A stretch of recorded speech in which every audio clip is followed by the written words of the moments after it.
Yeah, man. Tkay Malawi. Bwoy Drande. Yechibonga kusokolo. Tilipa top mafana wa alianda.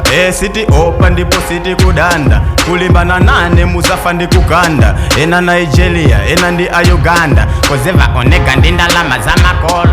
Kufelidwa ngati mamuvu akuwa polo. Sindi mazifila ndizibangile sogolo. Sindilo kufani madana ndi polo. I say when I was young, my mother told me you a star my son. Sukusiwa kodi, now I'm grown up. Then you must see what kodi. Litakukupa iwe mulandu kuyanka koti. Okay, ndiyambe somwenda bwelela pano.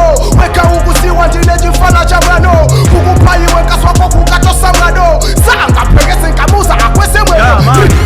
Sokuti ndimata amalesa njuchi baby yako editiza chesa ndi Gucci mwina kuzayimba kondiveda njuchi kapena kuzayimba kondochuka Gucci iwase ukuyimba sopochoka taunaweka miendo yako yoso ndio potoka kodiochokela kuti ndi wamulanje wabwela kuzayimba makosana ndi kuzule mponje wangochokela kwanuko ndi makanino zaine sandiweluza ndi kadino yako foniko mayaine ndi kadino yazibambo yogona kukadino iwase ukuveka mwachi mpaka myau ukuveka mwachi misimisi ndiwe myau kadino eti mfana iyo mpaka choka kwao amayesa ngati kuno tisisasewela sanje makaye mundi veso sati wakwa manje ndinefana wa mafloti gwafala lanje muno mugeto kucheza no sanje wachoka sochi manjenje nikona pameki ukuvanga manjenje sodulija pameki pato iso ndenjenje iwe mpanga deka tikupasa denje mesa ndiwe lasta bwayu mayenelo pide kuskulu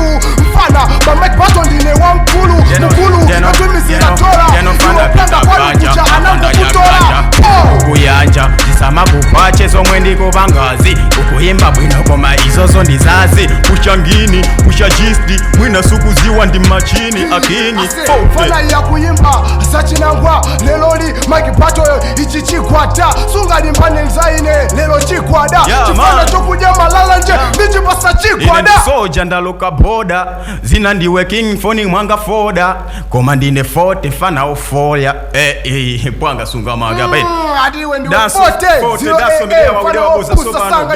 kese akuyimba zabwino edakusekesa baroja watawaso edi bwa po from Dixie Malawi.